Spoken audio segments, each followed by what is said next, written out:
पति, पत्नी और नौकरानी। शीतल और अभिमन्यु की शादी को 5 साल हो चुके थे, लेकिन अभी तक उनका कोई बच्चा नहीं हुआ था। इसकी वजह से शीतल और अभिमन्यु परेशान रहते थे, लेकिन उन दोनों से ज्यादा परेशान थी शीतल की सास, यानी अभिमन्यु की माँ जानकी देवी।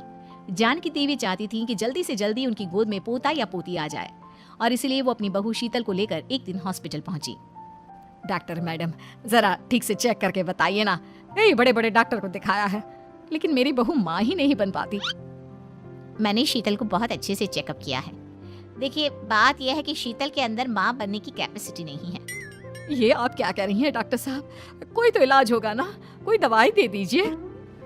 देखिए, कुछ प्रॉब्लम ऐसी होती है जिनका कोई ट्रीटमेंट नहीं होता। आई एम सॉरी टू से, लेकिन शीतल कभी माँ नहीं बन सकती, क्योंकि उसके यूट्रस में अंदर से ही कुछ प्रॉब्लम है।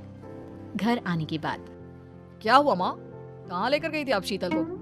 अरे कहाँ लेकर जाती, डॉक्टर मैडम के पास ले गई थी, लेकिन तेरी बीवी तो कभी माँ बन ही नहीं सकती। मम्मी जी, इसमें मेरी क्या गलती? अगर अंदर से कोई प्रॉब्लम है तो उसमें मैं भी कुछ नहीं कर सकती। जानती हूँ, ये बात डॉक्टर के मुंह से सुन चुकी हूँ। अब दोबारा मेरे सामने इस बात का गाना मत गा। अरे माँ, परेशान होने की जरूरत नहीं है, हम सोचते हैं ना कुछ। अरे क्या सोचेगा तू?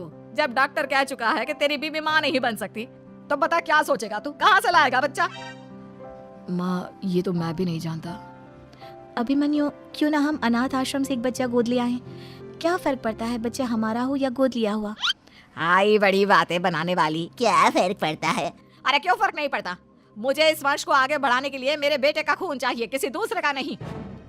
लेकिन माँ, अब जानती हैं कि ये अब पॉसिबल नहीं है। मैं कुछ नहीं जानती।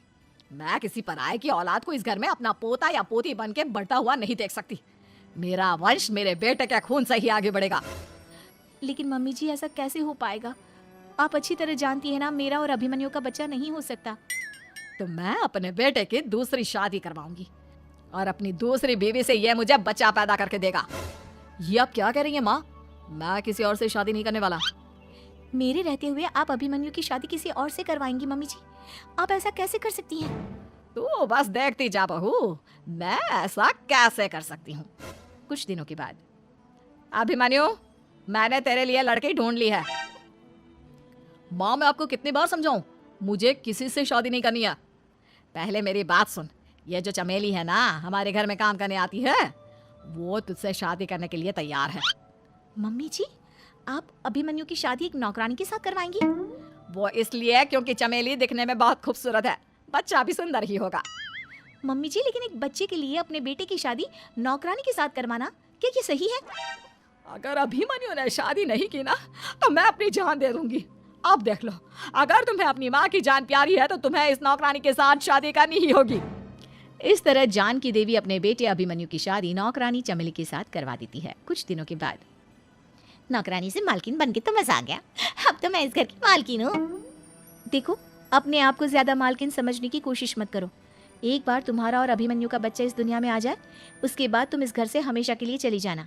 अरे जाओ जाओ, किसी और के आगे बातें बनाना। एक बच्चा तो पैदा नहीं कर सकी, बढ़िया आई। जाओ जाकर मेरे लिए कॉफी बना कर लाओ। नौकरानी मैं हूँ या तुम?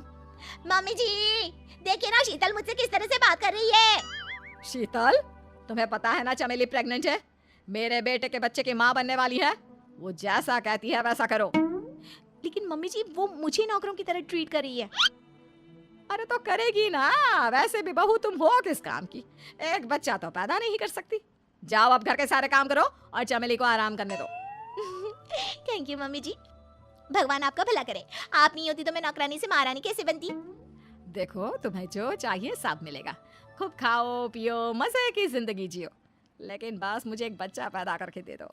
कुछ दिनों के बाद, मम्मी, बच्चे के लिए आपने मेरी शादी चमेली के साथ करवा तो दी, लेकिन दिन और रात का चैन मिट गया है।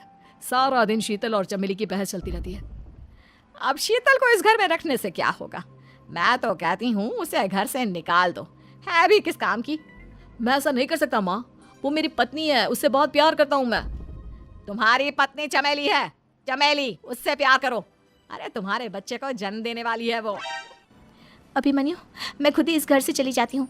वैसे भी अपने ही घर में नौकरों की तरह रहकर परेशान हो चुकी हूँ। घर की नौकरानी मेरे ऊपर हुक्म चलाती है, वो तुम्हारी पत्नी बन चुकी है। अब मेरा इस घर में क्या काम? अभिमन्यु के बार बार रोकने पर भी शीतल उस घर से चली जाती है।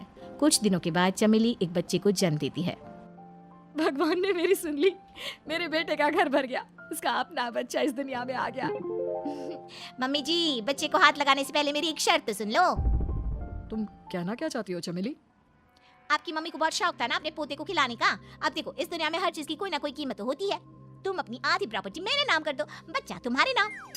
अरे लेकिन मैंने अपने बेटे से तुम्हारी शादी करवाई है, अब ये सौदेबाजी कहाँ से आ गई? जो औरत अपनी बहू को घर से निकाल कर एक नौकरानी के साथ अपने बेटे की शादी करवा दे, वो तो सौदेबाजी कर ही सकती है ना। उसका कैसे भरोसा कर सकते हैं?